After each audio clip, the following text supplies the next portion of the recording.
Welcome. We are thrilled you are joining us today for this cutting-edge important webinar, the ABCs of Medicinal Cannabis, put on by our events and healthier aging teams. Dr. Laurie Vollen will be educating us, and we're honored that you're here.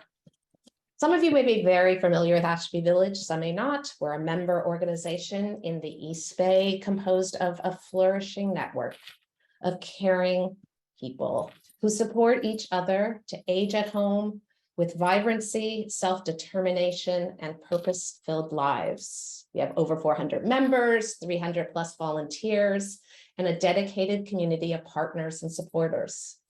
We are a bold, connected community transforming how we age. If you haven't already, I invite you to join us as a member, a volunteer, or both.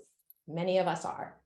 We're also happy to present these kinds of and this quality of programming free of charge, so it's accessible to everyone. If you're able to support our ability to do so, we invite you to donate to Ashby Village. We'll provide a link at the end of the webinar, and you can also look for a link in the follow-up email. So before I turn it over to Sigrid Dunsberg, who will introduce Dr. Vollen, I want to recognize Sigrid for your vast and long-standing contributions to Ashby Village. You've been a volunteer for 6.5 years. You lead our events team, which puts on these thought-provoking and relevant webinars and all our fun, engaging social events. And you're also an active member of the outreach and arts and culture team.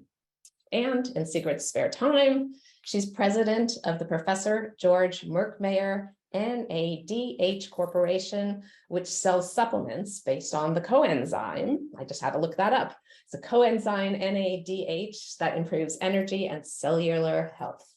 Okay, Sigrid, it's your turn to introduce today's speaker, Dr. Vollen.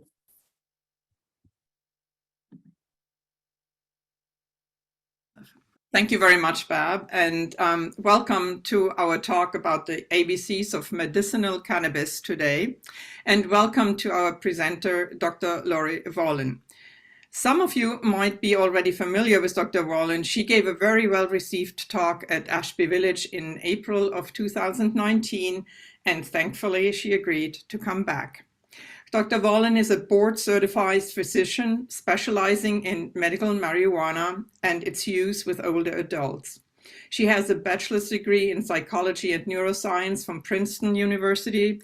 She is a graduate of the University of Illinois College of Medicine in Chicago and completed her residency at the University of California, San Diego in public health and preventive medicine. She held many positions as medical director, among others, at North Park Medical Center, Northeastern University Student Health Services, Arizona State University Health Services, and she worked as a physician at San Diego State University Student Health Center. Dr. Vollen started her private practice in Berkeley in 2000 and since then has helped over 13,000 patients develop personalized, effective treatment plans without, as she says in her own words, guesswork and unwanted psychoactivity. And now, without further ado, here is Dr. Vollen. Thank you, Sigrid. Thank you for inviting me back. And thank you all for coming. I can't see one of you, but I am betting that you are out there. So the last time I spoke at Ashby Village was in person in 2019, focusing on cannabis and pain. And shortly thereafter, we had the pandemic. And since that time, a lot has changed for me and probably for many of the audience members. My private practice was located just down the street from Ashby Village, actually transformed into from a brick and mortar to a strictly telemedical practice. But all during the pandemic, as Sigrid will attest to, I have resisted online teaching. And the reason for that is because it's more challenging than online patient care. With patients, at least you get the pleasure of not only hearing them talk, but seeing them talk. With a webinar, you don't even get that pleasure. So I've been very resistant but with the technical assistance that I've gotten from Ashby and the fact that I have enjoyed on many Sunday afternoons Ashby Village's online presentation, I decided to finally make my first foray into online teaching since the pandemic. So hold on to your seats, and here we go.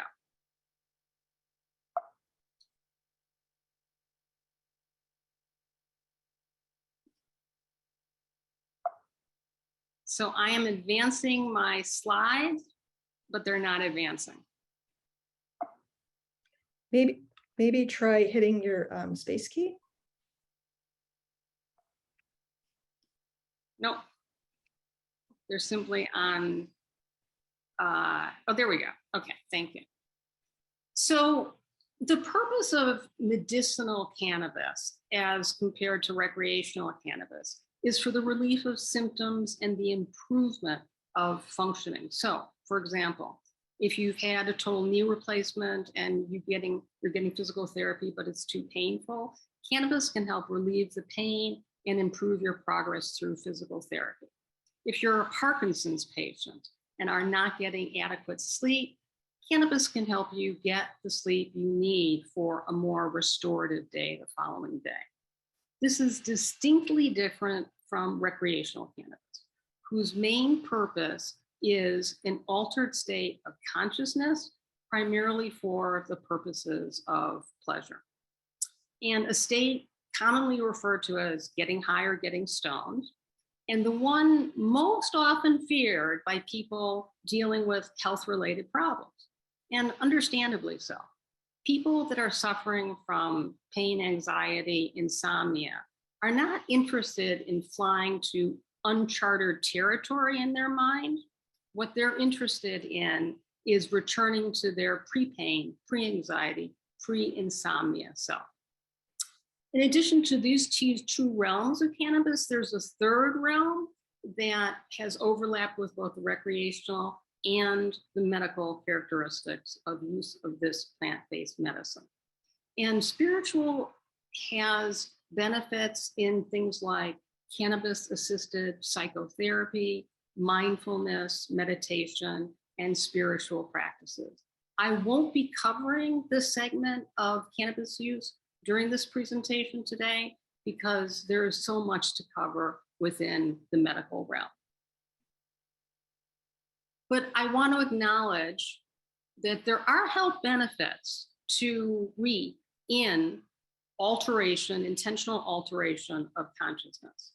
As the recent rise in interest in psychedelic usage for medicinal purposes has demonstrated. And I imagine that there are a lot of people out there in the audience waiting for the next wave of former contraband to become available to address medicinal needs, i.e. waiting for psychedelics. And while I share your enthusiasm, I urge you not to discount the value of this first wave, which we're riding today, and that is cannabis.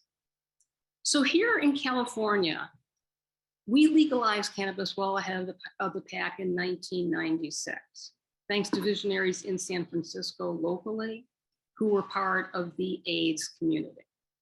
We were behind the pack, legalizing recreational or adult use cannabis in 2016. I think we were beaten out by a few states, including Colorado. So what recreational cannabis means is that any adult over the age of 21 can walk into a recreational dispensary, which is about the only type of dispensary that you can walk into these days, and decide for themselves how to consume, how much to consume, up to 1 ounce of flower a day, what products, what dose to use, how frequently to use it, and how and when to adjust the dose. In California, most medical cannabis users walk into the same type of dispensary and have to make all of those same choices on their own. Now, some other states, ones that have medicinal cannabis only, have adopted a pharmacist-driven model. So, for example, in Pennsylvania, Medical dispensaries are staffed by pharmacists who consult with the patient, determine what are their goals, what's their experience with cannabis, what other medications are they on, and then the pharmacist recommends a product and a dosage. Now, things are different in Pennsylvania in terms of access. Far fewer people have access to cannabis in Pennsylvania. But there are now programs actually that are being offered to pharmacists tailored specifically to assuming this role. And for a cannabis naive patient or a would-be cannabis user, a pharmacist facilitating your foray into cannabis has got to be a valuable resource. But here in California, the cannabis industry is focused on a very different clientele. The recreational marketplace in California has eclipsed medicinal cannabis years ago, leaving medicinal users, particularly those just beginning to use medicinal cannabis and those over the age of 55, at the mercy of dispensaries. And dispensaries are outfitted primarily with recreational products, and their purpose is profit. So here in California, medicinal patients go into a place with an overwhelming number of choices, and behind the counter is a bud tender. And the bud tender is usually considerably younger than the patient in front of them. And they speak the language of what kind of a high are you looking for? And who end up selling the patient, research has shown, far more product than their younger counterparts, even though they typically need less product than their younger counterparts. So unlike CVS, where you walk out with what your physician just prescribed for you in a pill, as a medical marijuana patient, it is left for you to decide what to walk out with. And in the medical jargon, we call that complete patient autonomy. How you will consume cannabis, what products, what quantity, what dose, how frequently you use it, and how to adjust the dose. It's a lot to put on patients, and undoubtedly deters some who might benefit from cannabis from trying cannabis. And I know it has also led to some bad outcomes, not bad in terms of lethal outcomes, but bad by cannabis standards, which is a trip to the emergency room after one too many gummies. And without guidance, patients that have had one bad experience or who find that after the first or second try that their symptoms aren't alleviated, they may reach an erroneous conclusion that cannabis is of no benefit to them. So the value of medicinal cannabis here in our state of California, I think has fallen far short of its potential because there's this huge void of expertise guiding patients through these choices. So today, what I first aim to do is to incentivize you to be interested in medicinal cannabis by providing you with some of the most recent evidence of the help that it can give patients as they age. And then I aim to provide you with enough basic information about cannabis so that, number one, you can decide if this is a medicine worthy of your time and your money to harness its medicinal properties for your benefit. And two, if you determine it is, how to begin that process. So let's first look at some recent research results that have been published since this groundbreaking report, financed and supported by the National Institute of Health, that actually began for the first time publishing evidence of the health benefits of cannabis instead of what the previous focus was, which was the deleterious effects of cannabis. So this is one of a number of studies that have been done on CBD, which is a constituent of cannabis, and anxiety.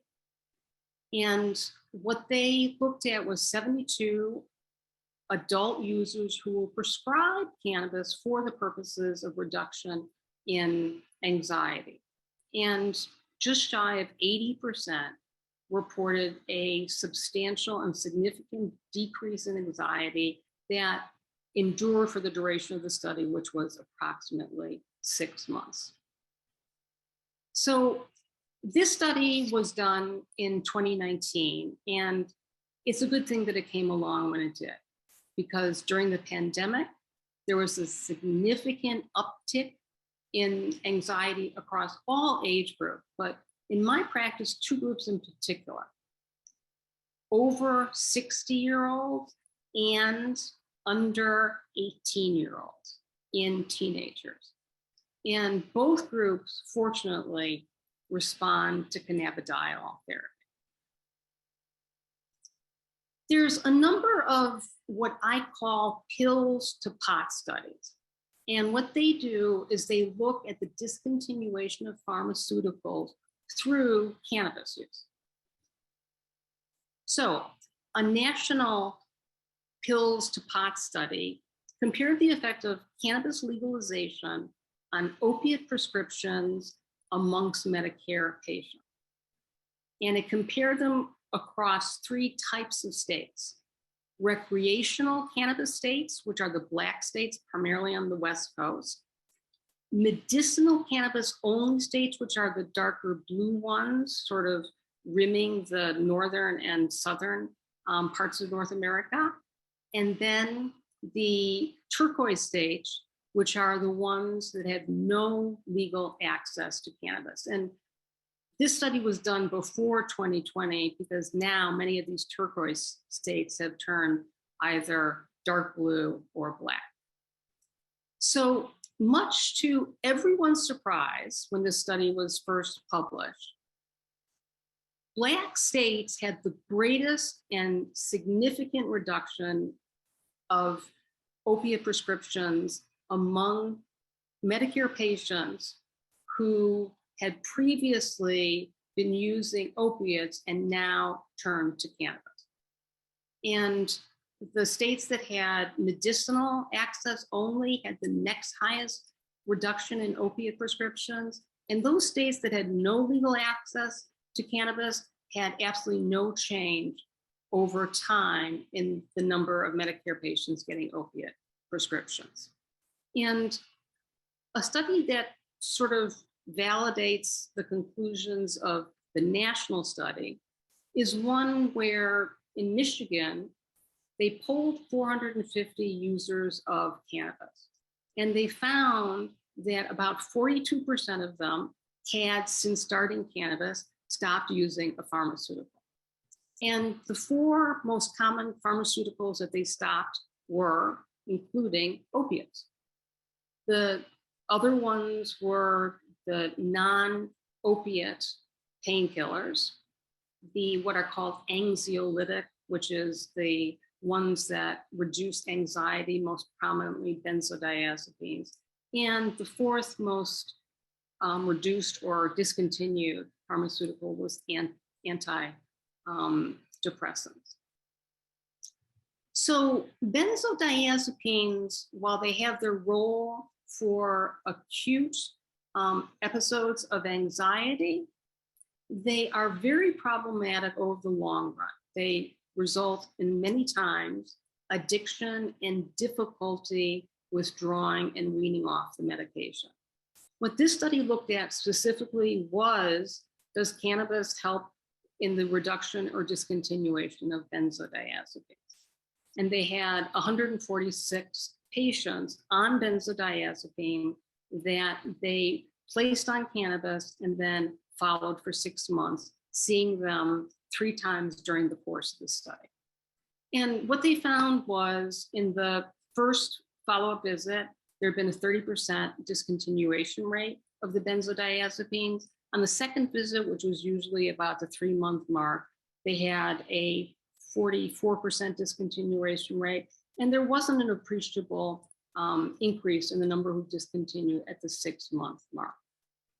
So cannabis has been shown to help with some of the withdrawal and complications associated with benzodiazepine use. And the problems with benzodiazepine use are not only their addictive potential, but there's concern that there are relations between long-term benzodiazepine use and dementia. So there's a real incentive for patients who are using these products to look for alternatives. And the ones that I most commonly see come into my practice are those that have been using Ambien, Ativan, Klonopin, and Xanax. And for them, or many of them, cannabis has been an alternative for the benzodiazepine and has allowed them to have a successful weaning. So cannabis has also been shown recently to help with dementia-related conditions.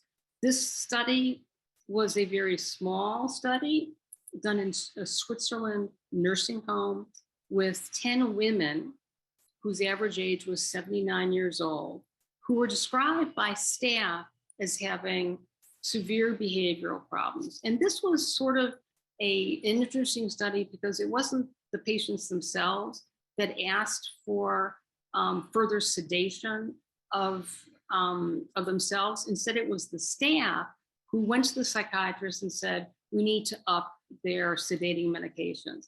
And instead, the psychiatrist decided, much to the staff's chagrin, to try instead to use cannabis. And they treated them with increasing doses of a tincture that was both CBD and THC. And what they found, much to the staff's surprise, was that all 10 patients had a decrease in their behavioral problems, decrease in rigidity, which makes it very difficult to move patients and prevent bed sores. There were no significant side effects, and half of the patients could have their sedating medications actually reduced. And patients were just seen by staff to be calmer, more relaxed, and less irritable. There's a large-scale study that was done in Israel looking at the effects of cannabis in older age patients who were trying to combat pain and stay off of pharmaceuticals. And these patients had an intake and then 6 months later an outtake questionnaire for them to describe what their experiences were. And the average age of this Israeli group was 75 years old.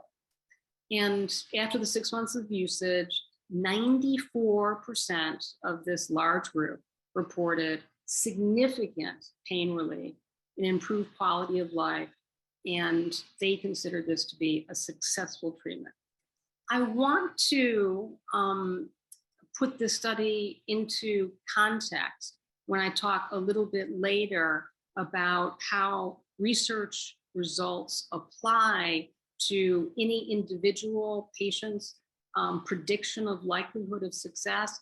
So I'll return back to the study to really examine what this 94% figure means, because I don't want to make cannabis out to be a too good to be true medication, because not all patients achieve these kinds of results. The last study that I want to present was done by the Michael J. Fox Foundation for Parkinson's disease. And what he wanted to do was he wanted to poll his patients and finding out how they were faring with cannabis usage. And it was a large study by cannabis standards. Over 1,800 people completed the questionnaire, and the average age of this group was 66 years old. The most frequent experience benefit that these patients reported was improvement in their sleep. Over nearly 62% found that cannabis was useful in improving their sleep. And over half of the patients also reported other benefits, such as it was anti-anxiety, decreased agitation, and also help with muscle or joint pain. There were other benefits that were noted, but not in the majority of the population, but still significant, 40% or more. And that included other pain benefits, decreased rigidity, decreased depression, tremor, and muscle spasm. So what I think that the recent research on the value of medicinal cannabis shows is that for conditions that are associated with aging, which include pain, anxiety, and dementia, and Parkinson's disease, all associated with getting older, that cannabis is a useful medicinal tool. What they don't show is the many thousands of studies that have now come out showing the use of cannabis in much more specific diseases, like, for example, Tourette's syndrome. And I won't be able to get into specific diseases in this presentation, but many of the patients who have those specific diseases, the symptom that they're trying to treat within that disease does relate usually to these three symptoms: pain, anxiety, and insomnia. So before I get into the ABCs of medicinal cannabis, I also want to put some of the former research into a context, because not all studies have found that cannabis has medicinal benefits for all patients. So the studies that I just presented, those studies are often accompanied by facilitation, guidance, and support from the research staff. And sometimes that support is for as long as 6 months.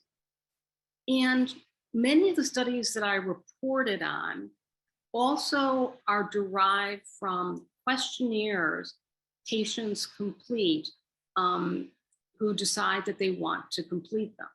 And therefore, those studies are biased toward reporting positive outcomes, because those without positive outcomes probably have drifted away from the study population and haven't completed the questionnaires. So I want to put this in context, because I think that these studies demonstrate that a certain percentage of patients with these three symptoms can benefit from cannabis and can abandon their pharmaceuticals. But what we don't know is what percentage of patients with those problems, and without guidance, without facilitation or support, how many of those patients can attain their medicinal goals. And in a way, that is what the ongoing California experiment is all about.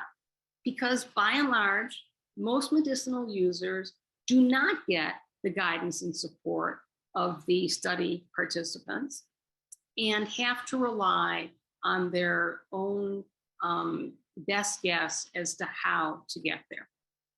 What I found in my practice, because I have worked with a lot of patients, is that approximately 70 to 80% of my patients follow up with me.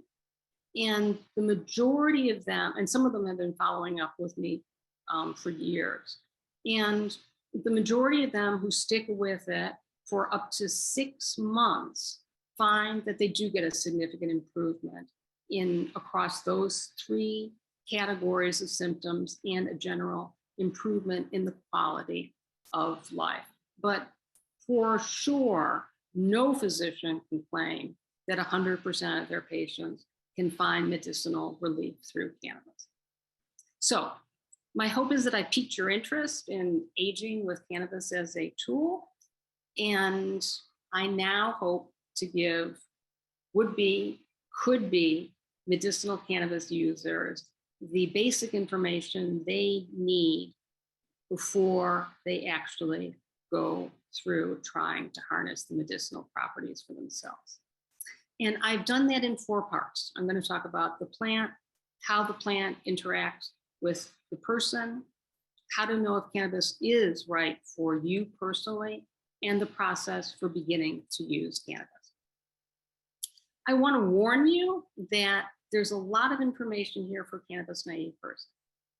And that may dissuade some from venturing into this field. But at the end, I have provided a step-by-step beginner's guide to start cannabis that integrates all of the ABCs that I'm going through. And that takes the guesswork out of starting cannabis. And that guide, as well as this presentation, will be available through Ashby Village's YouTube channel for you to refer back to.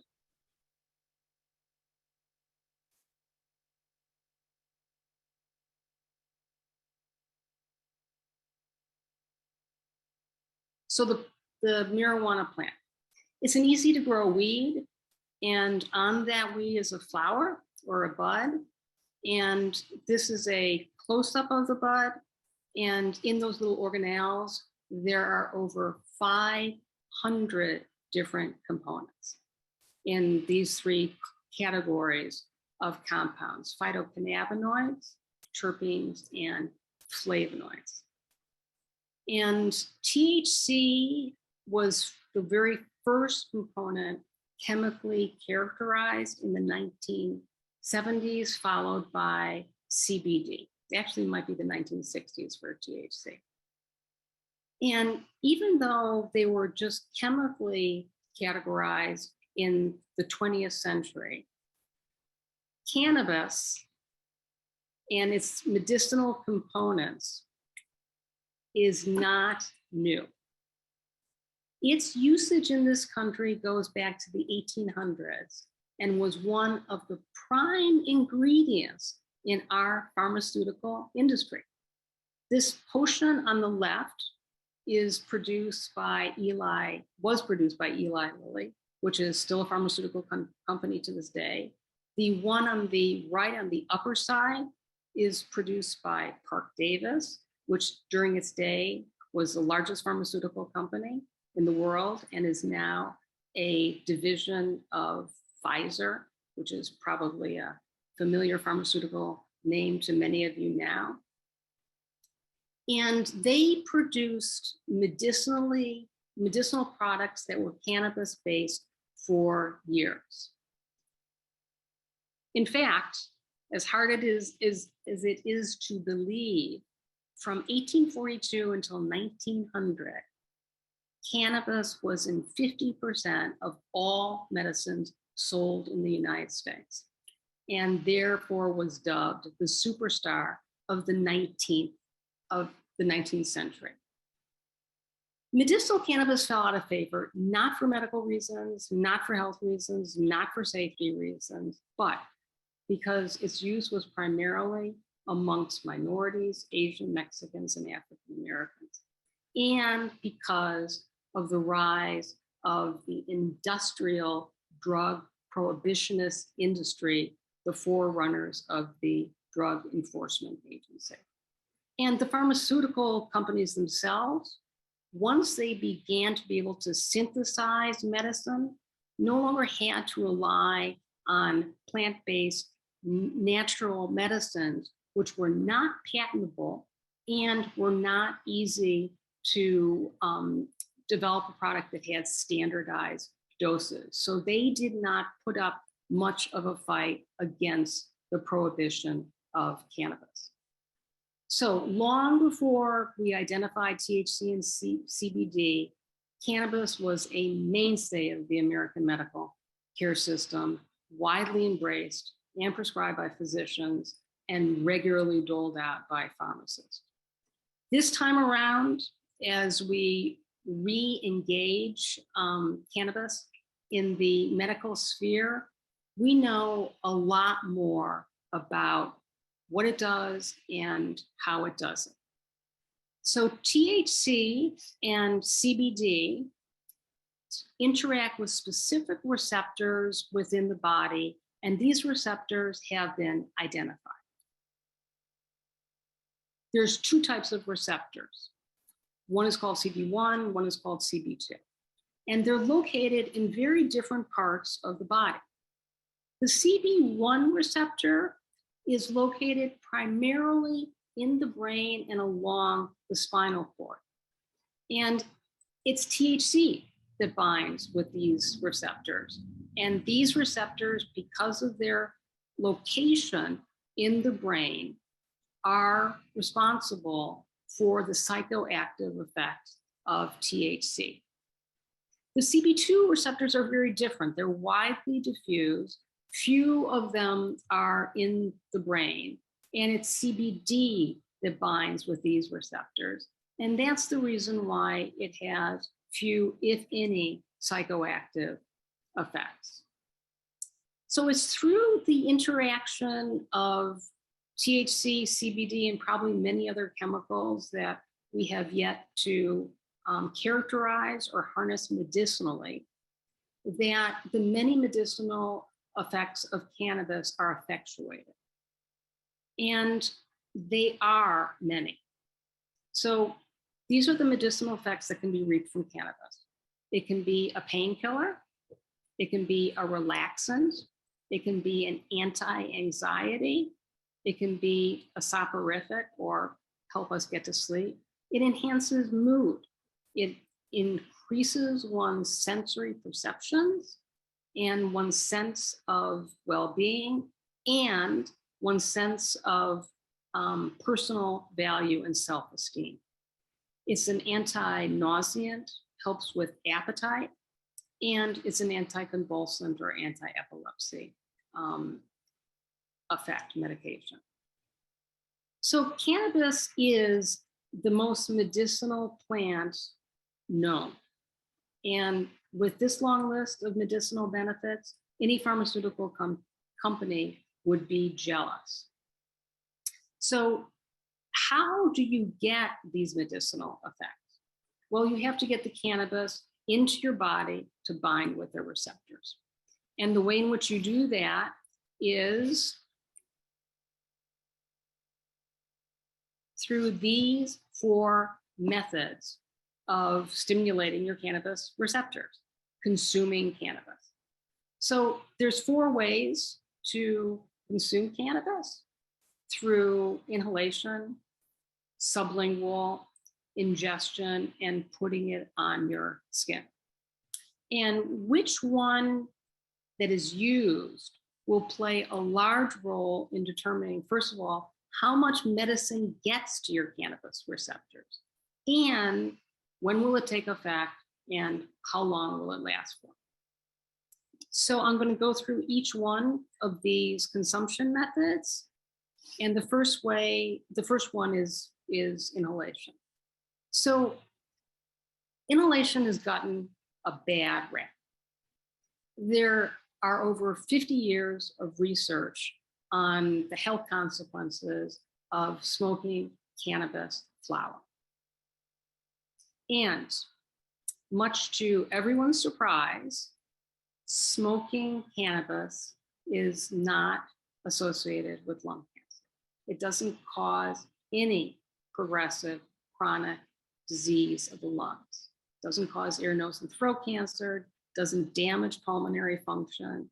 It does, in a minority of patients, cause an increase in cough or phlegm. So smoking cannabis is about, for medicinal purposes, itsy bitsy, teensy weensy amounts of flower. It does not mean smoking joints. Smoking joints is one of the most wasteful ways of using cannabis, and it makes dose control absolutely impossible. It also doesn't mean vaping, which I do not recommend. Vaping is about inhaling oils from a cartridge, and it's been related to literally thousands of lung injuries and a number of deaths. And what vaping is you buy a cartridge that's disposable, you place it into a vape pen, you press a button, and the vape pen heats up the exterior of the plastic cartridge, which then heats up the liquid in the vaping product, and you inhale. And these cartridges have been found to off gas. There are also no long-term studies on the health effects of smoking heated oil. And the lungs should not be subjected to an unknown if there is an alternative way of medicating, which there is with cannabis. So I highly recommend staying away from inhalation through vape pens. An alternative is to inhale cannabis with an herb vaporizer, which can also reduce the incidence of this cough and phlegm that some people experience from mechanical irritation. And to use an herb vaporizer, you grind up your flower, place it in the chamber for the herb vaporizer, press a button. You've already set a temperature, wait anywhere from 5 to maybe 20 seconds, and inhale. And by measuring the amount of herb that you actually place into the chamber, you can actually control the dose that you are inhaling. So that's the recommended inhalation method for cannabis flower. Consuming cannabis sublingually is to put a product underneath your tongue. And underneath the tongue, there is a very thin mucosal membrane under which is very close to the surface blood vessels. And so anything that gets absorbed into that mucosal membrane goes immediately into your bloodstream. And there's many products that can be used for sublingual administration. You can get tablets, sprays, strips of paper, and tinctures. Another form of administration is edibles or ingestions. And this is everybody's favorite back in the day story when they had one too many brownie, one too many cookie. Today, there's literally thousands of edibles available in the marketplace. Anywhere from drinks to candy bars, to cookies, to the infamous brownies, and pills also fall into this category. Finally, you can apply it to your skin, and likewise, there's a plethora of products available for that purpose: sprays, lotions, creams, and balms. So with these 4 methods of consuming cannabis, how much of it actually gets to your receptors? And the answer to that question might surprise you. So this graph shows the blood levels of THC after the same amount of THC is applied to the skin, eaten, or inhaled. And with topical, there's hardly any evidence that this is getting into your bloodstream at all. It mostly stays on the surface of your body. With edible products, you get a little bit more into your system, and you get 4 times that amount in with inhaled product. And this is the same dose across all 3 of those consumption methods. So how you consume cannabis will very much determine how much gets into your body. So a little less than 1% in the case of topical application, 3 to 9% if you ingest it, 10 to 20 if you use it sublingual, and then if you inhale it, you can get up to 37% in your body. So inhaled cannabis is the way to get the most product to your receptors. It's also the one with the most amount of variability. 10 to 37% is actually available at your receptors. And that's because there's such a great variation in how patients inhale.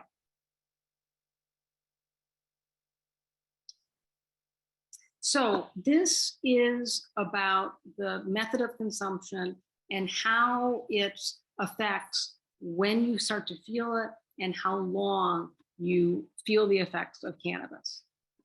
So inhaled cannabis is felt usually very quickly, within 10 minutes, but its duration of action, how long it binds to your receptors, is probably the shortest.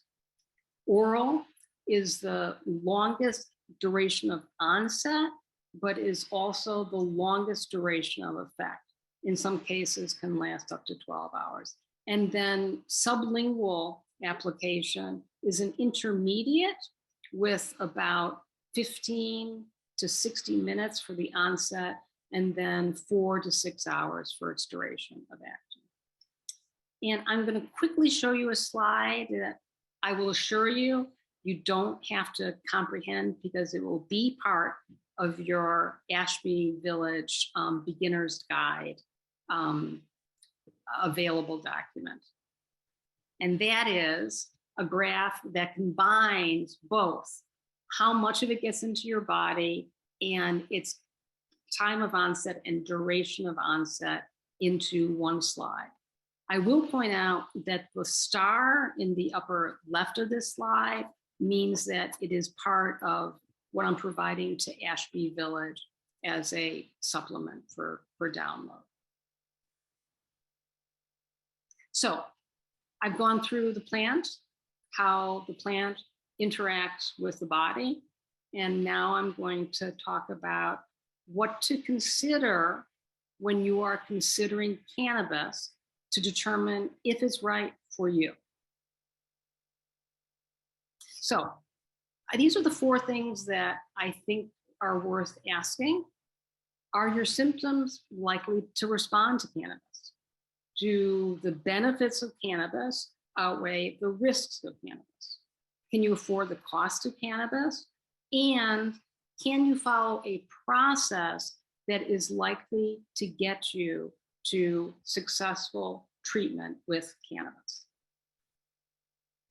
So the symptoms most likely to respond to cannabis are pain, anxiety, and insomnia.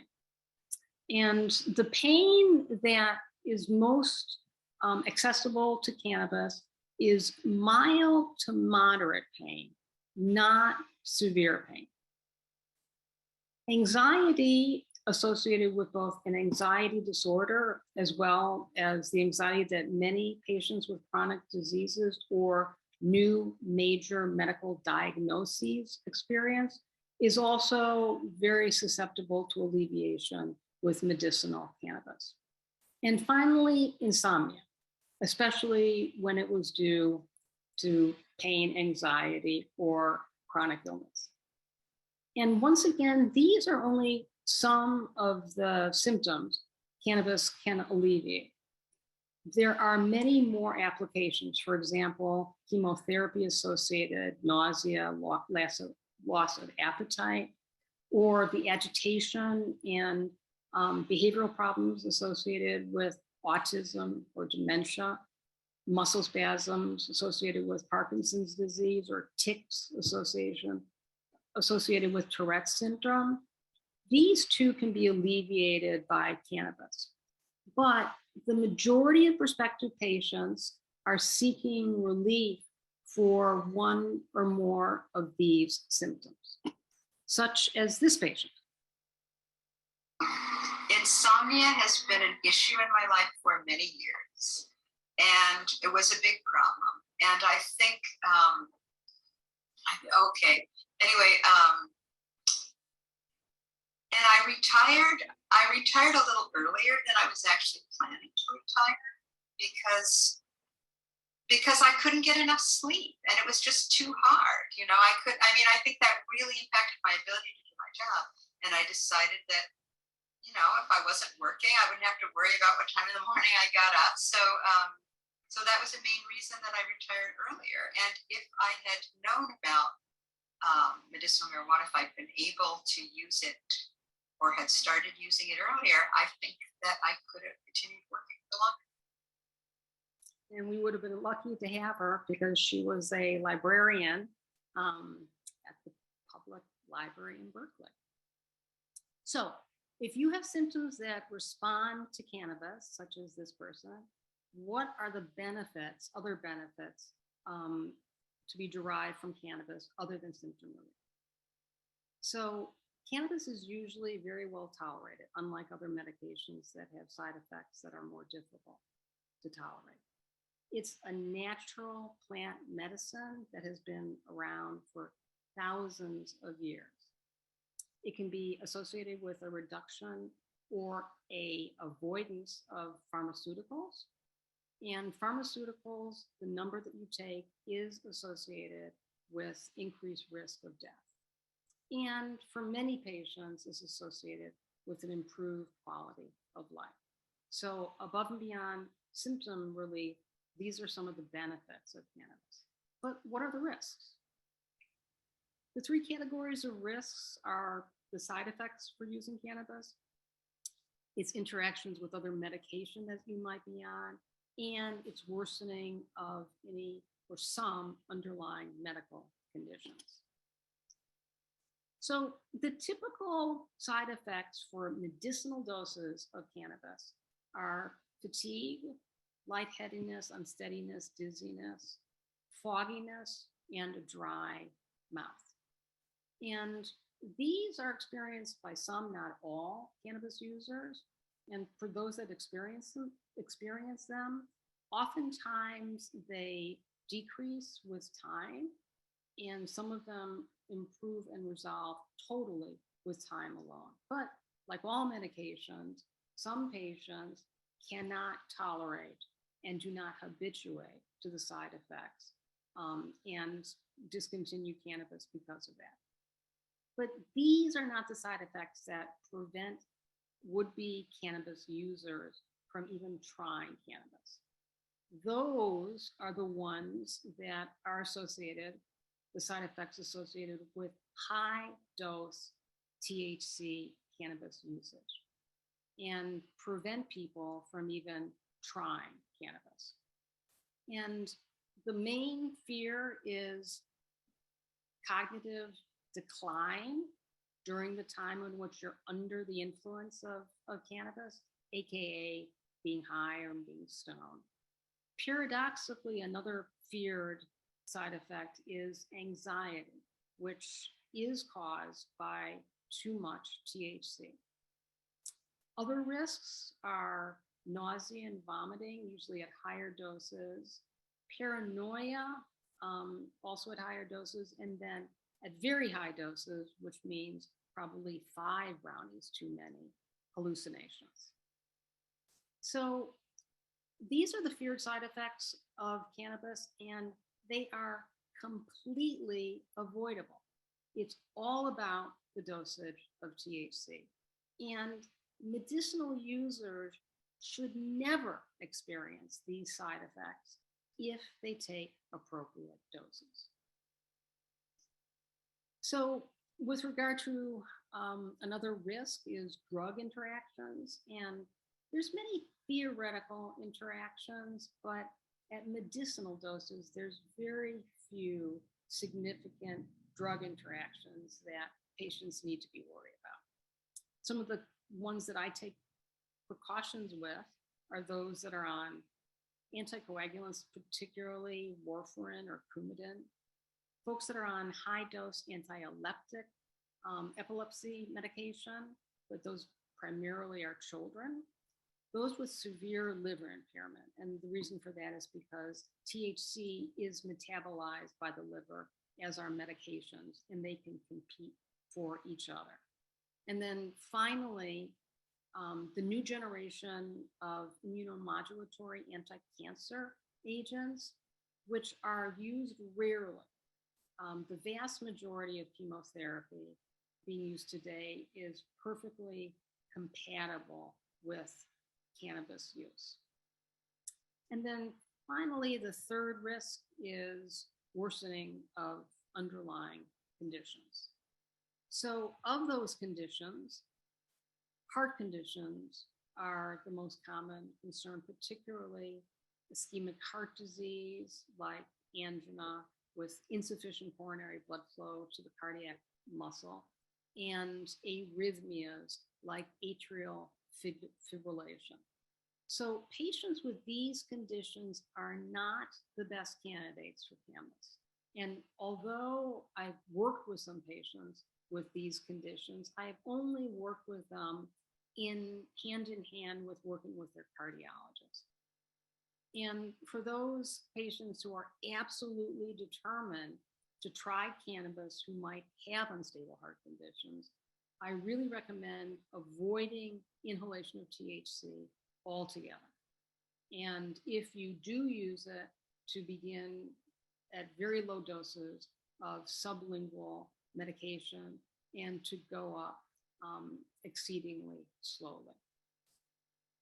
For patients with newly diagnosed psychotic disorders, or for those patients with a strong family history of schizophrenia, I usually recommend avoiding cannabis. And finally, I work with patients with a history of cannabis abuse disorder, which means overuse of cannabis. And those patients that come to see me, they want to return to cannabis usage.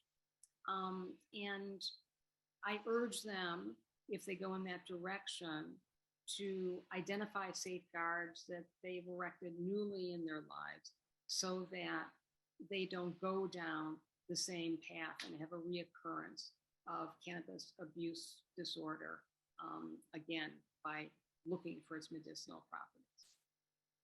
So it's always a good idea to ask your doc. As a doc, of course, I'm going to say that. But I recommend that you ask in this particular way. Is there a specific reason why cannabis might not be right for me? And the reason for that is because research has shown that physicians receive little to no training about cannabis. Physicians know little about cannabis. And even though the climate is changing, there are still physicians with a blanket disapproval of cannabis. In my experience, psychiatrists are the most cannabis averse of the specialties. So, in order not to get dissuaded without a rationale, ask for their rationale as to why you should avoid cannabis if that is indeed their recommendation. So, how much does this stuff cost? Is it affordable? So, here's a blanket, a ballpark cost of one dose that I sourced from blanketing dispensaries in the Bay Area, San Francisco, Berkeley, and Oakland, about a week ago. And for one dose of 5 milligrams of THC and 5 milligrams of CBD, the least expensive is 50 cents by using flower, almost double the cost by using tincture, and even higher by using gummies. And this does not include taxation and delivery cost. So by far, flower is the cheapest. And in general, the monthly cost for these three forms ranges anywhere from $45 to $100 a month, still excluding taxes and delivery fees for medicinal cannabis users. If you're spending more than $100 a month, and I've had patients come in who are spending $400 to $500 a month, you're probably not using medicinal doses, you're being upsold product, or you're using cannabis in wasteful ways like joints. It really should be $100 or less for the majority of patients. And finally, another consideration is, can you follow the process of finding what works for you medicinally in cannabis relief? And what I want to do is I want to describe a process step by step that you can use to seeing if you can find relief first through CBD, and then, if not, to begin to explore THC. And this step-by-step process that I'm going to describe is very similar to the process I lead my patients through. And they have to understand, and I think after meeting with me, they do understand, that finding relief through cannabis is not like taking a pill. So let me describe that process to you and assure you that all the slides I'm going to show from now until the end of our time together are going to be available through Ashby Village, and they all have a star on them. So the recommended starting path is to start with CBD because it's what everyone's willing to start with, and it's the least feared of the cannabis components. Starting to use this sublingually is the least, most difficult or complicated consumption method.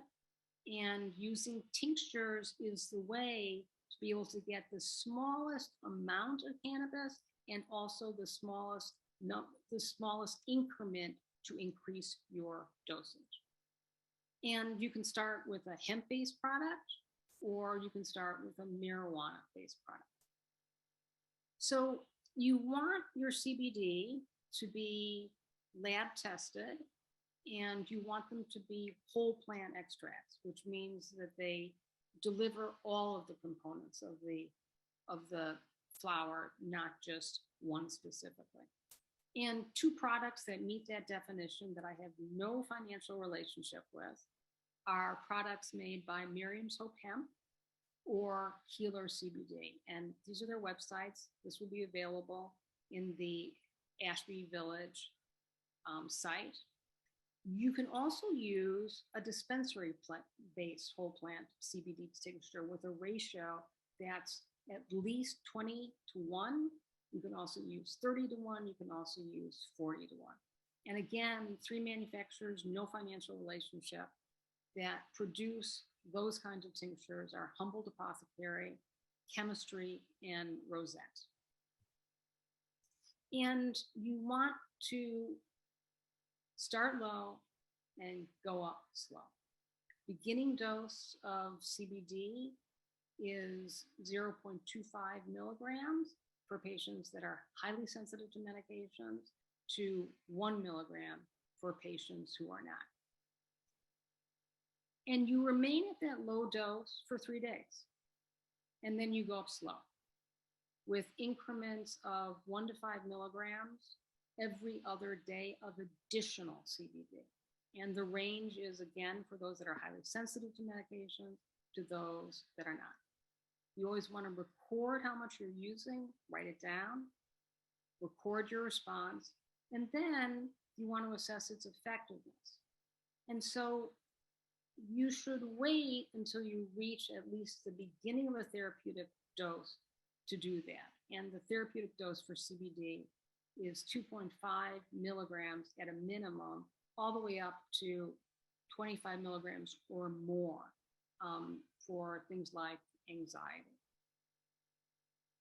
So if you get to that therapeutic dose and you are not finding benefit, then it's time to consider the much feared but appropriately dosed non-risky THC.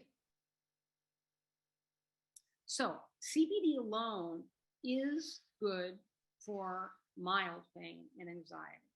It is not good for either moderate pain or insomnia. For that, you need either THC alone or THC with CBD. And the process for adding the THC or for starting the THC is much the same. The dose that you start with is a little lower, and that is 0.1 milligram of THC if you're highly sensitive, all the way up to 1/3 of a milligram if you are not. You remain at that low dose for 3 days. You go up slow, but in smaller increments, 0.25 to 1 milligram, considerably smaller, every other day. And you record your usage, you record your responses, and you assess the effectiveness. The therapeutic dose of THC begins at about 1.5 milligrams 3 times a day and can go up to and beyond 10 milligrams 3 times a day. So you have to be patient with this medication. There are many benefits that can be derived, but you have to find your way to them through a methodical process. And if you find that you're not reaching your target, there are many ways to enhance the effectiveness of cannabis, like adding another consumption method or layering another one on top or changing products. So where can you get more guidance on using cannabis? So there's 3 sources: do it yourself, medical guidance, and dispensaries. So as you can see, I do not recommend the dispensary route. And the reason for that is because even though dispensaries are very well intentioned, it is really not the setting for the kind of guidance that you need in order to point you in the right direction and give you the support you need. And their business is in selling recreational products, and the amount of medicinal products at their disposal is increasingly limited. So I think dispensaries are a great place to buy your medication, but not a great place to get information about using cannabis medicinally. So all of the information that I've provided today, or much of it, is available in an introductory guide I have on my website. Very long document, goes over much the same information that I've presented. And this will be in the Ashby Village packet. And these 2 other websites I can recommend. One is by Dr. Dustin Sulak, who is a doctor of osteopathy, who has a very extensive cannabis practice and has a lot of well-vetted research material up on his website. And then Leafly is a commercial website, but its cannabis articles are very well vetted. So the last place that you can get additional guidance is through medical services. And they come in 2 varieties. One is quite cheap these days, $25 to $50, but it's really only of use if what you're seeking is a legal document for medicinal cannabis in the state of California. It doesn't include the guidance that I think medicinal patients who are just beginning need. True medical guidance for cannabis ranges anywhere from $200 to $600, and that should include a written, comprehensive treatment plan. And when I began doing this work in 2000, I think there were less than 5 physicians I knew of that provided similar kinds of services. Today, there are many more. And this is how you find them. So there's a clinical society, Society of Cannabis Clinicians, and they have a website and a physician locator function that covers the entirety of the United States. They might be going internationally by now. And it includes both the physicians providing just the medical recommendations as well as those that are providing more comprehensive services. It looks like in our area we have a lot of them, but in fact, I know of 3 of those practitioners that are no longer in business. Many of the medical providers throughout the country have left this this kind of practice because they're finding fewer and fewer patients coming to them. And so the field is actually, in some respects, shrinking. So why get a comprehensive treatment plan? Number one, it provides a methodical process to answer a question that many new or could be cannabis medicinal users want to have answers, and that is, can cannabis be of benefit to me? And it should include how to administer the product, the specific product that you should start with, what the dose is, the titration schedule for adjusting the dose, and how to monitor your response. And it should be individualized based on what your current conditions are, your medications, what your goals are, and what your experience is. And this is what my treatment plans look like in 6 parts: of guide to how to use sublinguals, what product to take, an anxiety and cannabis guide, a titration schedule, and a medical marijuana recommendation. And they're different for all people. And it's a lot of information because its purpose is to take the guesswork out of using cannabis. And although my appointments are now all virtual, either through telephone or Zoom, my treatment plan is not virtual. Instead, your treatment plan is my exercise program, because I actually deliver them to the local mailbox in Berkeley at the end of the day. And if any of you live up in the Berkeley Hills, you may know that they are getting further and further away. But it is hand delivered to your doorstep the old-fashioned way, through the mail system. And with that, I'll turn it back over to Sigrid.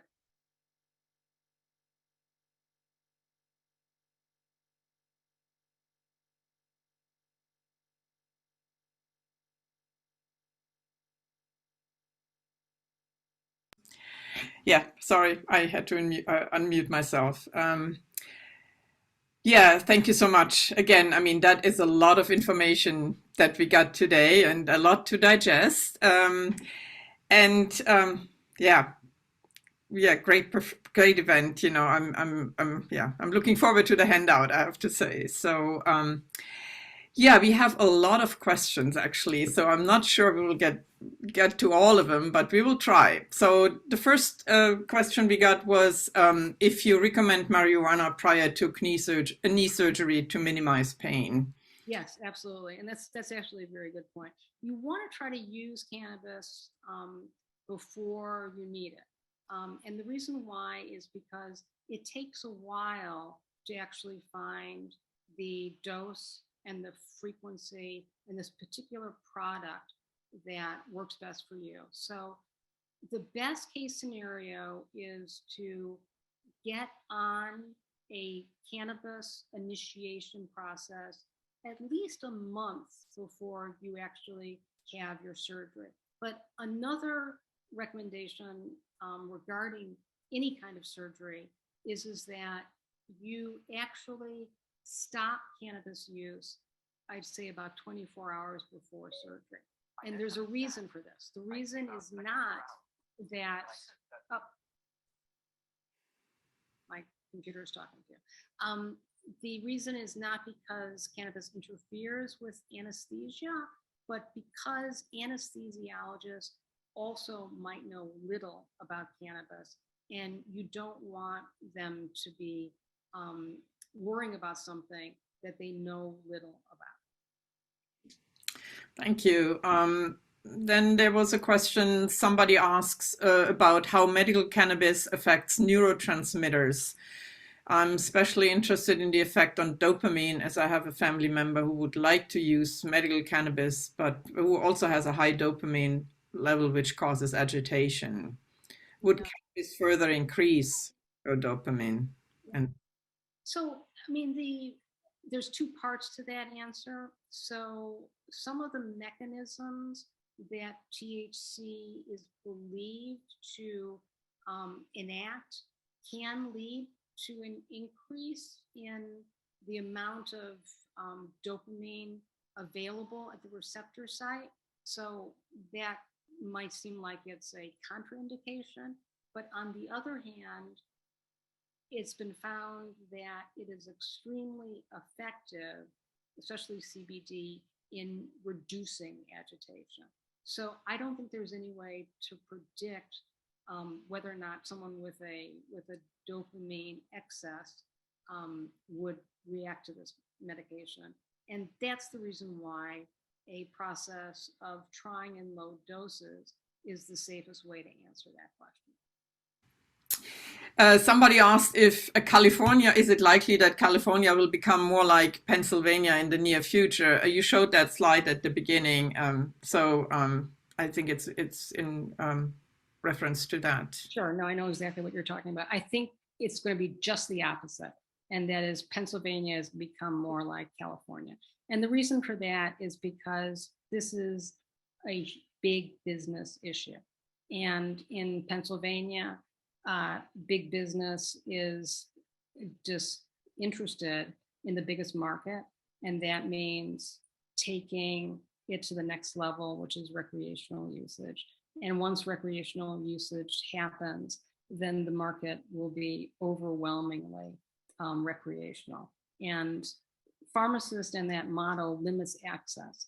And the movement now in this country is to increase access. What I am impressed with, because I've attended some of the training programs for these pharmacists, is how appropriate it is for a pharmacist to be behind the counter. I think that really is the optimal model. So I'm hopeful that pharmacists will be installed in some component of a system that is more accessible to Californians. Thank you. So we have quite a few questions actually about cannabis creams, So somebody asks, I use a cannabis cream for muscle pain, 1-to-1 ratio of CBD to THC. It doesn't seem to work as well as it used to. Can you give any guidelines on how to use topical cannabis cream for best results? Sure. Does tolerance develop to topicals?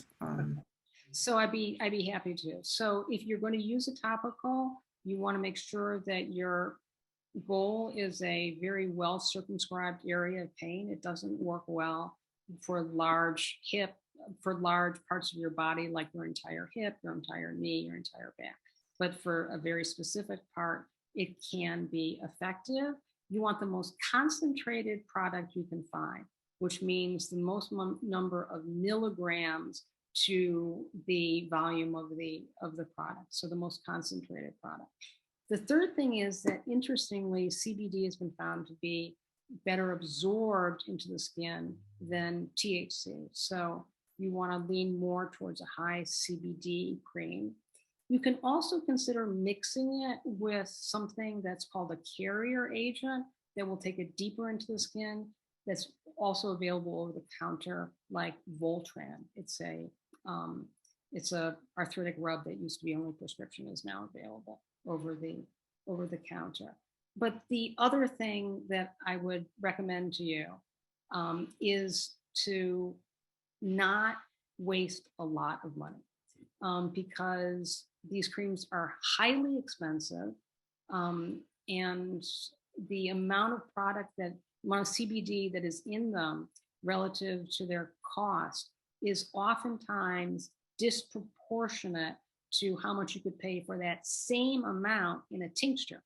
So you can make your own products by getting concentrated tinctures and using a distribution vehicle. In addition to avoiding getting high, do you have any guidelines on how to avoid anxiety or overstimulation when using cannabis for pain? It is very simple. It is very simple. And that is control the THC dose.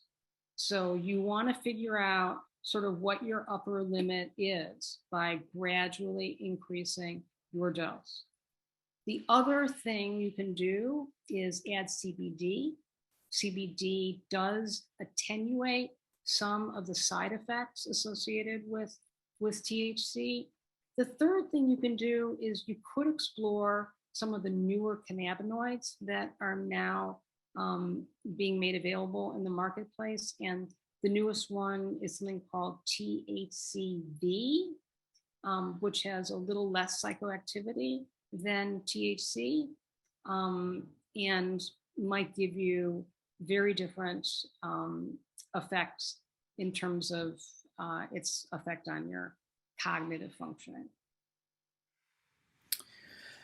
For neuropathic pain, do you suggest a mix between THC and CBD strains? So neuropathic pain follows under the mild pain category. And for patients that are using THC and CBD and get results, if it's not broken, don't fix it, stay on it. But if you are able to start just the THC and start building that up and see if it helps, you might find that all you need is THC. And why incur the expense of CBD if you get relief from the cheaper component of cannabis right now, which is THC? However, if you're not getting the relief you're looking for, or you're having any side effects, then you do want to begin to add CBD. And there's a question about chronic pain. My daughter, who has recently developed chronic pain, has tried several times to use cannabis to relieve the pain, but has found each time that her pain actually increases. Do you have any explanation for why this might happen? And by the way, she had used cannabis recreationally a number of times before developing chronic pain without any negative effects. Okay. Glad to hear about the past and sorry to hear about the current chronic pain. So if you use more THC than you need, the effect can be an enhanced sensation of pain, because THC does, at a certain dose, enhance one's sensory perceptions, including pain. So my guess is that she's probably exceeding the amount that she needs at some point in the interaction between the cannabis and her receptors. For chronic pain, you need to have sort of 24-hour coverage, which usually means you need to take it 3 times a day for a tincture. And then for breakthrough pain, you want to inhale it because its onset is instantaneous. And for many patients who have been former cannabis users, one of the things that I find is that they don't feel like they're medicated until they get to a certain dose, which is usually associated with being high.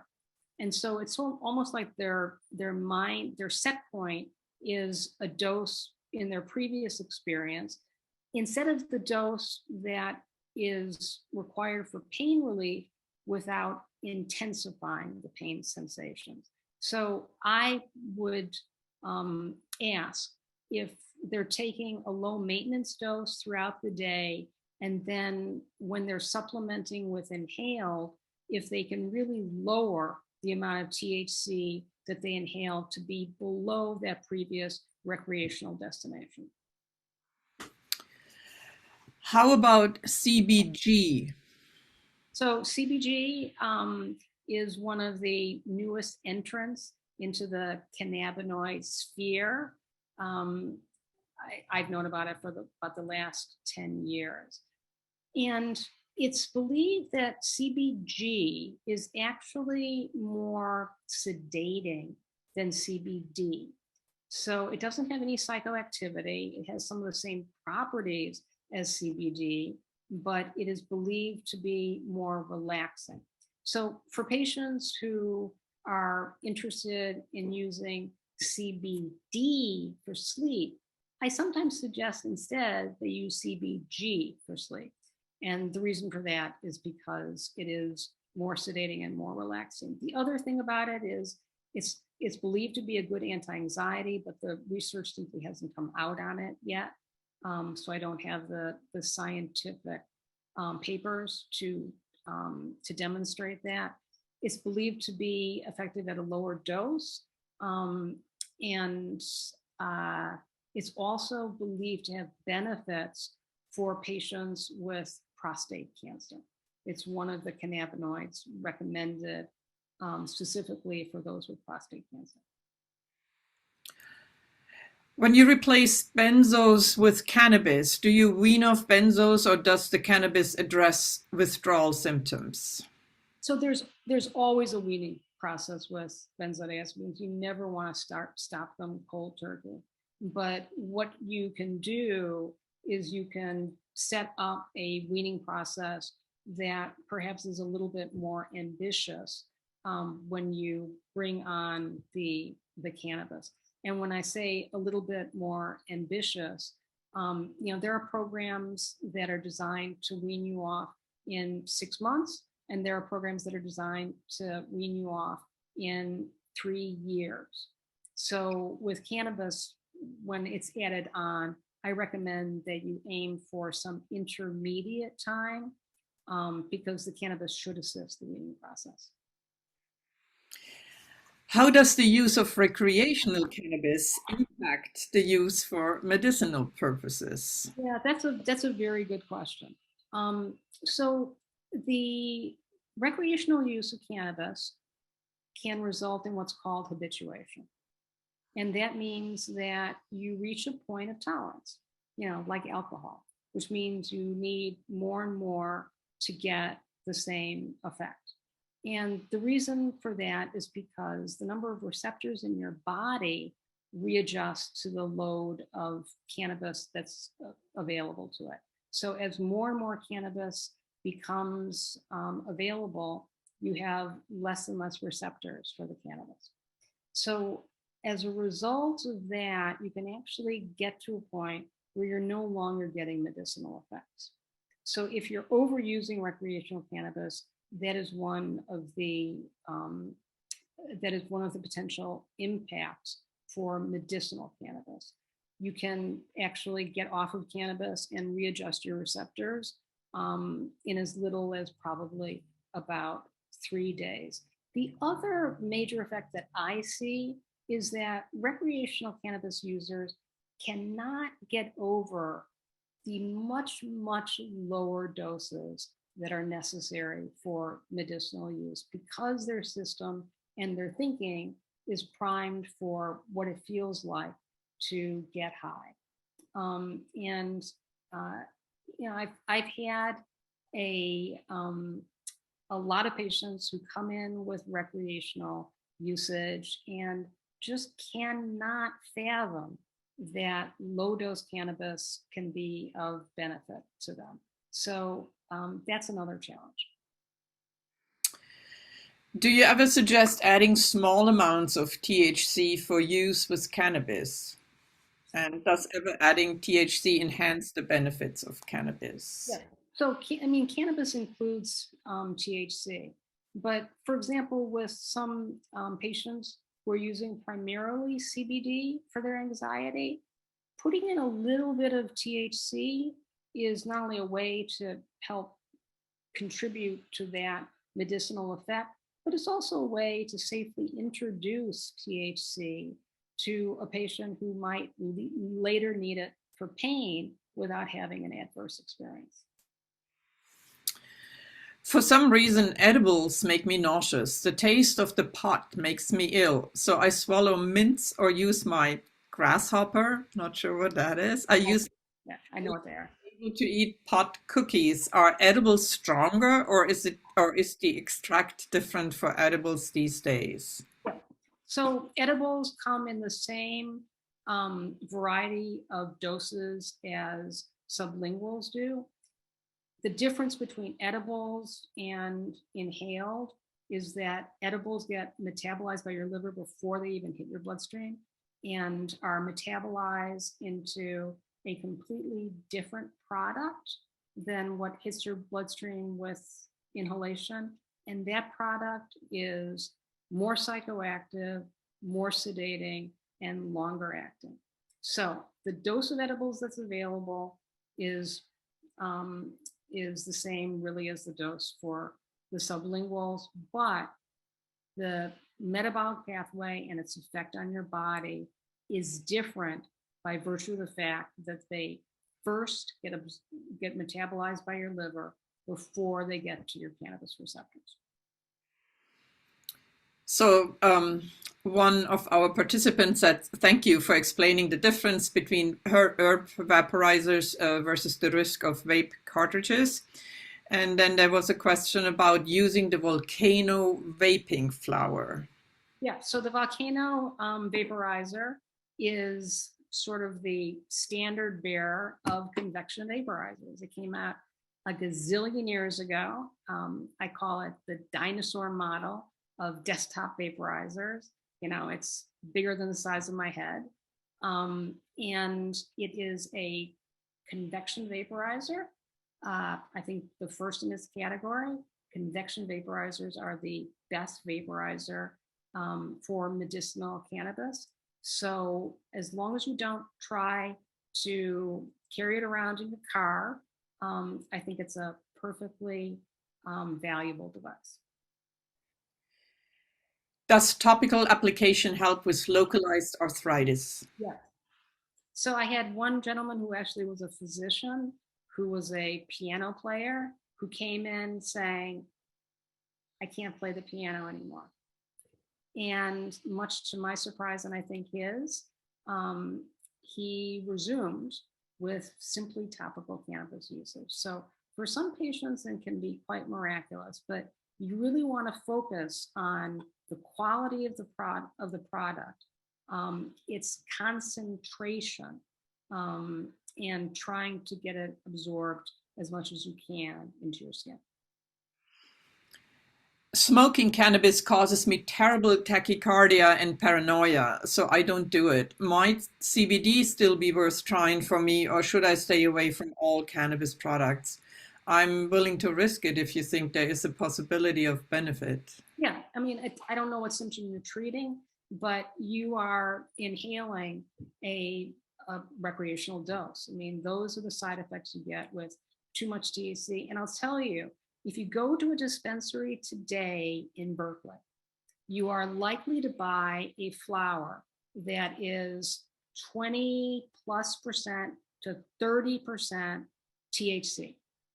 And in one hit off of that flower, you might be getting anywhere from, 5 milligrams to 20 milligrams of THC, which is an enormous amount of THC. Even if you take a tiny hit of a flower that is at that concentration, you are likely to get anywhere from 2.5 to 3.5 milligrams of THC. And that's way too much for many, many people. So the problem is the dose.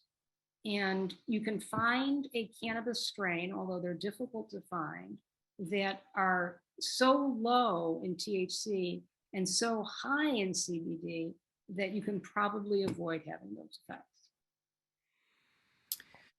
And there's one question, I think you explained that actually in one of your slides, but how do tincture, gummy, and flower fit into inhale, sublingual, topical, and ingestion? Okay, so say that again. So how do tincture, gummy, and flower fit into inhale, sublingual, topical, and ingestion? So tincture is a sublingual application primarily, although some is swallowed. Gummy is primarily edible or ingestion, although if you suck on it, some of it is also sublingual. And flower, the flower that I was referring to, is inhaled, although you can't sublingual a flower, but you can ingest the flower. But it will not have the same effects as smoking the flower because it's not heated up, and so it's not psychoactive. It's just THC in its acid form, which, if ingested, has no psychoactive effects.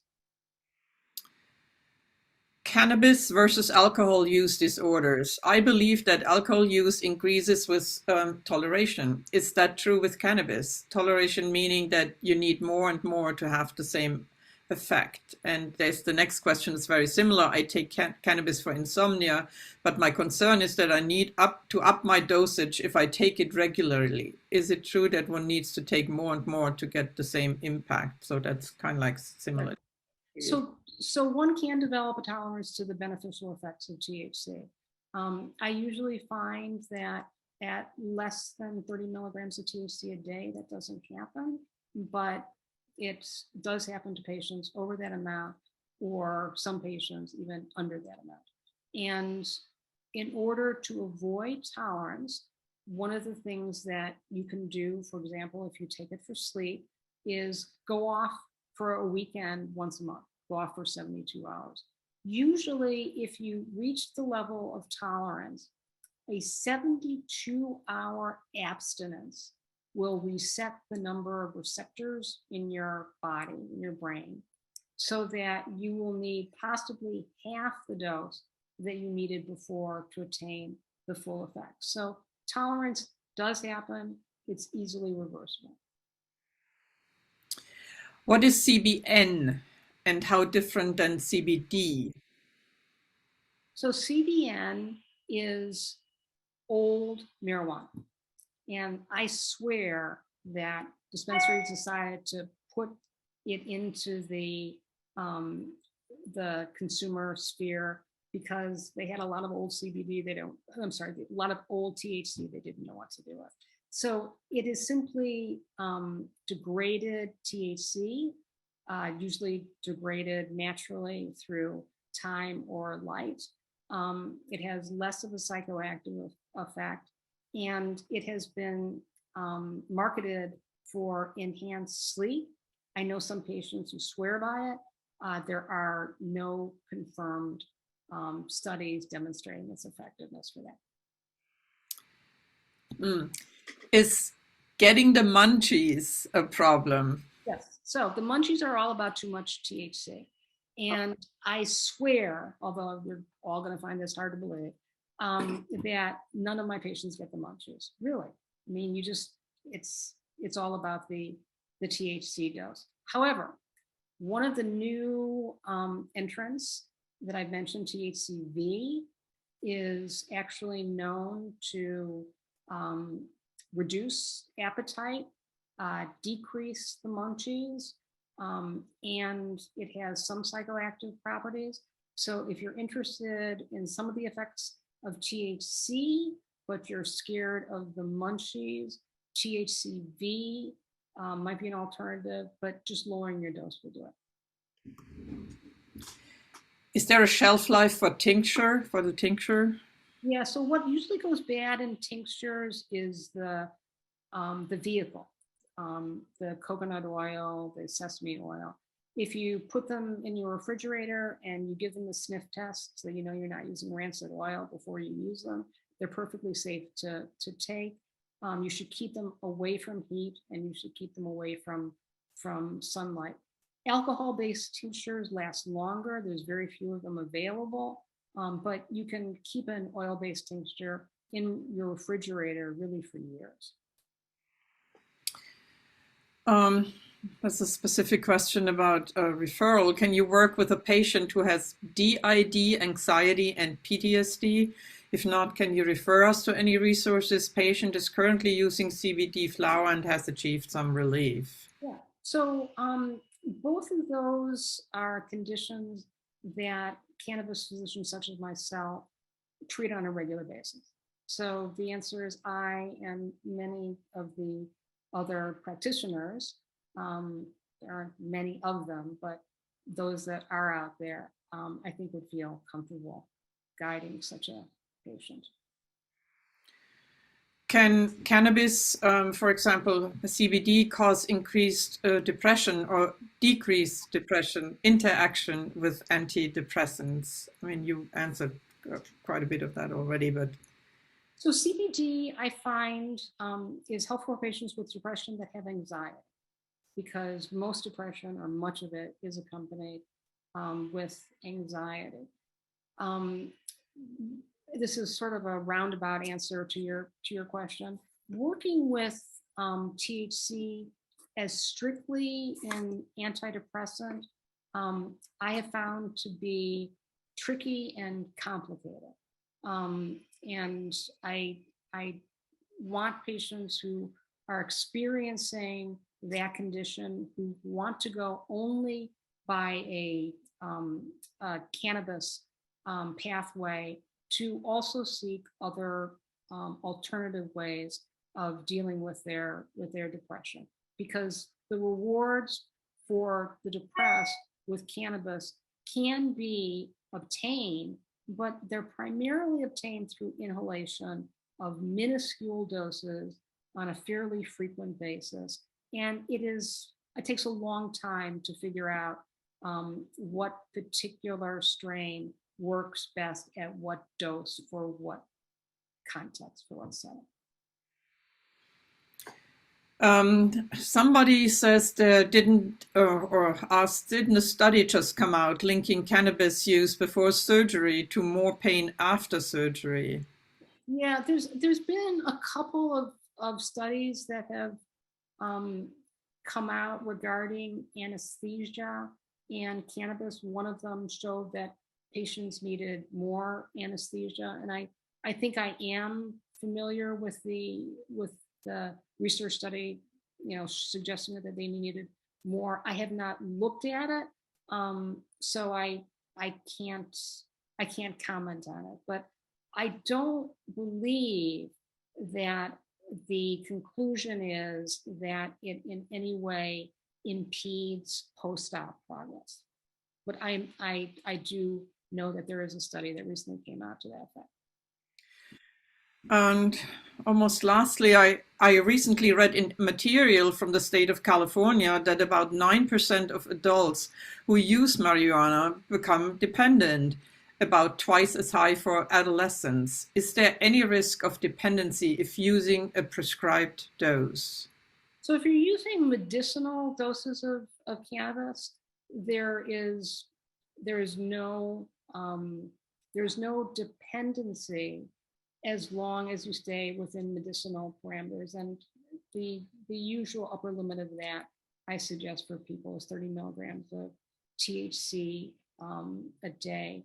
There is a syndrome called cannabis abuse disorder, and it is primarily seen in the younger population, and it does entail great difficulty in stopping cannabis use. But the incidence that I've seen reported in the literature amongst adult users is much lower than 9%.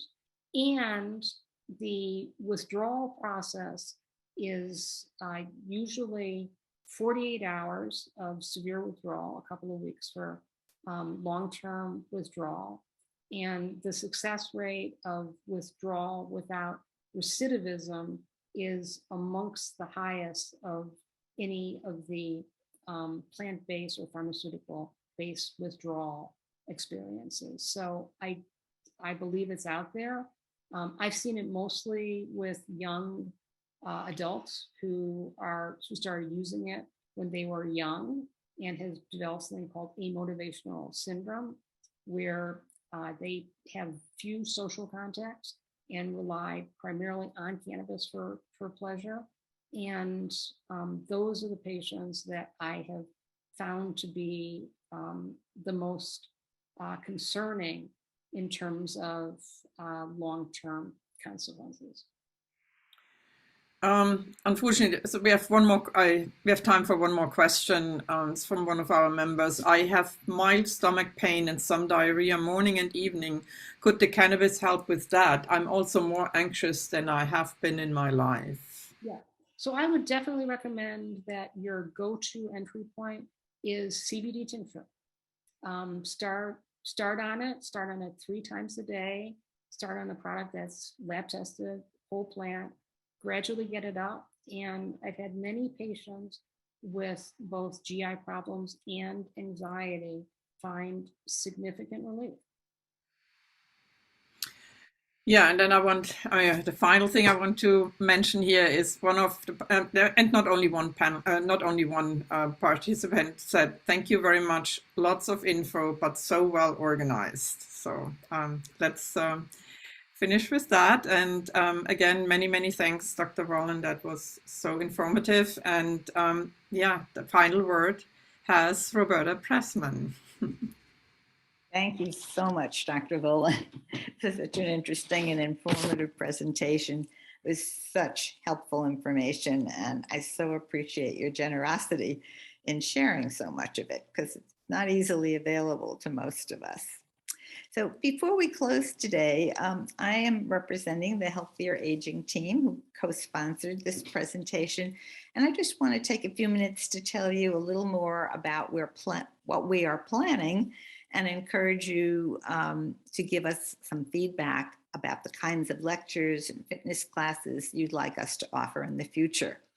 We're currently planning a panel discussion on retirement facilities, an update on right to die legislation in California, a presentation on sleep issues among older people, although you've certainly spoken to that today, and another speaker to address ageism issues. But we really would love to have your input. So do let us know. You will be receiving a follow-up email with my email in there. And please do write to me and let me know what you would like to hear more about. We're also hoping to bring back more in-person fitness classes that were so popular at Ashby Village before the pandemic. But we want to know if you're ready to come back in person, and or if you would prefer to continue classes on Zoom. Also, what kind of classes you'd like us to offer. This coming month in the November newsletter, there's going to be a small questionnaire in the Healthier Aging column about this. So do send back your responses to help us plan for next year. And lastly, since Louise Aronson gave her last lecture on ageism last spring, a small group of staff and team leaders have been brainstorming about what Ashby Village might do to reduce ageism among us, improve health services for seniors, and make our cities more age-friendly. So if you'd like to join a group working on some of these issues, again, please do email me, rpressman19@gmail.com. We'd welcome more volunteers. So thanks, everyone. Thank you, Dr. Vollen. Great to see you all here, and have a lovely rest of day.